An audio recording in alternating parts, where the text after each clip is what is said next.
आमको बारंबार बारंबार आत्मा विषय स्मरण हो द्वितीय अध्याय कहीं ना आम समस्ते सबुबले प्राय समय बेसी समय शरीरर चिंतार आमको समय बीतौछ शरीरर आमर नित्य आवश्यकता खाद्य वस्त्र बासगृह ये सब चिंतार ही आम समय बीतौछे किंतु ये अध्याय जदि किए प्रकृति में मन ध्यान देकर पढ़ ताहले ये अध्याय आम बुझीपर जे वास्तव में आम शरीर नहूँ आम होचे दिव्य आत्मा ये आत्मार मृत्यु नाई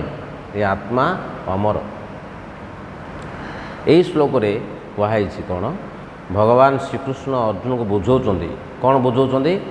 कि आत्मा हूँ अज शाश्वत अव्यय ये आत्मा आगुरी थिला शाश्वत माने जहाँ थिला वर्तमान अच्छी आ भविष्य में मध्य रहिबो आउ ए जदि शाश्वत आत्मा ताहले से किपरि अन्य को मारी परियो आउ मृत्युर कारण हम से मृत्युर भी कारण भी हेनी अर्जुन ये भगवान बुझाऊँ आ प्रभुपाद महाराज दीटा उदाहरण देकरी ये बुझाऊँ कौन उदाहरण दौरान जमी आमर विचारपति कोर्टे जो विचारपति सी जो हत्याकारी को आदेश दौरान कौन आदेश दौरान कि आपको मृत्युदंड फांसी दंड दि जाऊ फांसी दंड दि जाऊ जो आदेश दौरान जो विचारपति को कौन दोष लगुच कि दोष लगुच कौन किसी दोष लगुनि कहीं दोष लगुनि ना जदि ताकू फांसी दंड दिज्व ताहले पर जन्म से आउ पाप कर्मर दंड भोग करिया को पड़ोनी आमर प्रत्येक कर्मर सब रिएक्शन रोच प्रत्येक कर्मर आमर सब फल भोग करिया को बाध्य हो जेकोसी कर्म आम करुचे संसार रे सबु जिनसर कर्मर फल भोग करने बाध्य चाहे सेटा पाप कर्म हो कि पुण्यकर्म हो जेकोसी कर्म हो गोटे कर्म अच्छी जोड़ार फल नहीं सेटा हूँ भगवान श्रीकृष्ण भक्ति जदि भगवान भक्ति करवा ताहले ए संसार रे आउ कर्म बंधन आमको लगे आमर भगवान से दायित्व नेबे आमे भगवान धाम को जावा किंतु आउ भगवान भक्ति छाड़ी आम जहाँ कि संसार रे कर्म करवा पाप कर्म हो कि पुण्यकर्म हो आमको ए संसार रे जन्म होगापी बाध्य आउ आमर पाप कर्म और पुण्यकर्मर फल अनुसार आमको दंड हो कि आमको पुरस्कार हो ये भोग करिया पड़ो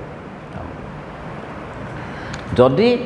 ये कहुई जदि से विचारपति तांको दंड दे दौची ताहले से जो आगु को आउ दंड भोग करिया थिबो से आउ करिवो नाही ये भगवान श्रीकृष्ण अर्जुन को बुझाऊँ कि ए प्रकार जो हिंसा यहाँ प्रकृत में हिंसा नहीं हिंसार ये कहुई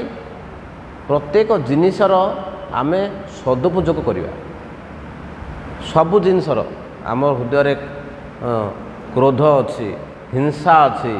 हाँ आ जहाँ जहाँ अच्छी आम जीवन रे सबु जिनस को भगवान को सेवारे नियुक्ति करवा यहाँ आम इस्कन गोटे अच्छी यूटिलिटी इज प्रिंसिपल आम चार्टा नियम अच्छे आम जानते प्रभुपाद चार्टा नियम कर कौन कौन book is basic utility is principle preaching is essence आ गोटे कौन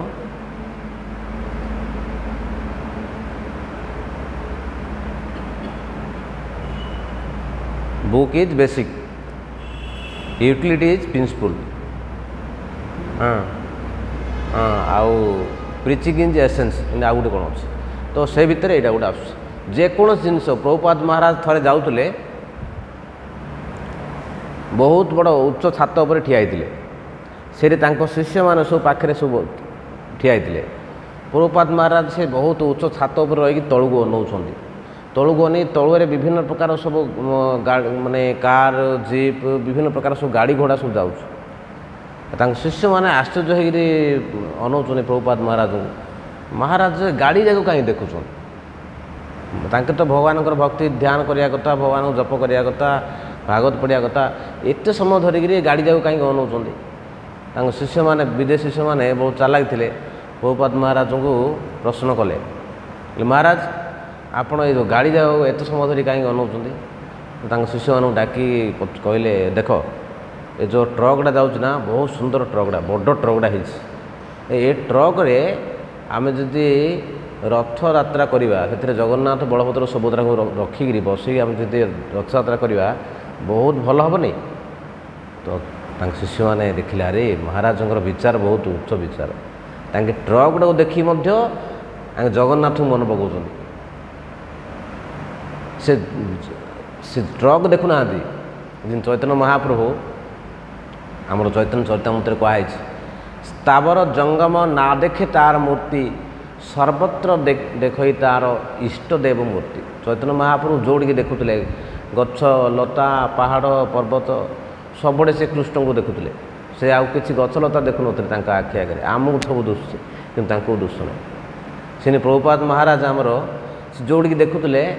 किमिदी सबु जिनस भगवान को सेवार लगे से लक्ष्य तांकर था सबु समय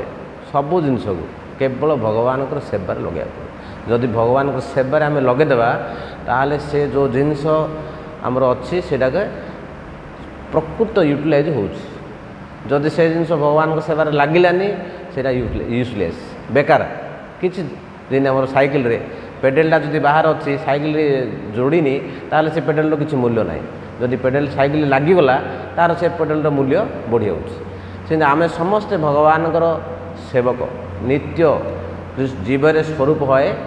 नित्य कृष्ण दास जदि आम समस्ते भगवान सेवार लगिजा ताहले आमर सम्मान बढ़ आमर प्रकृत स्थिति को आम पलि आसवा ये श्लोक बहुत सुंदर बुझाई कहते कौन ना हिंसा हिंसा मध्य भगवान सेवार लगे ये भगवान अर्जुन को बुझाऊँ कि प्रकृत में हिंसा किमिति भगवान सेवार लगे ना ये कहते कि तुम्हें जो तुम बंधु बांधव आत्मीय स्वजन एम जो तुम जो हत्या कर भावुच यहाँ वास्तव में हिंसा होनी कौन होची ना तांकर कल्याण होची ये कहते कि वास्तव में सेमानकर कल्याण होची कौन कल्याण होची ना जदि जिन भगवान श्रीकृष्ण कहते गीतार कौन कहते ना जदा जदा ही धर्मस्य ग्लानिर्भवति भारत अभ्युत्थानम अधर्मस्य तदात्मनम सुजाम्यम परित्राणाय साधुनां विनाशाय तो दुष्कृतान ये दुष्कृत जो माने पापी जो माने दुष्कृत से विनाश कले कौन होची ना वास्तव में ये धरित्री माता पापी मानकर भार रे बहुत कष्ट पाउछ पापी मान जदि अधिक हो जाऊँगी धरित्री माता बहुत कष्ट पाउछ भगवान से पापी मान को विनाश करी धरित्री माता को हालका कर धरित्री माता कल्याण कर।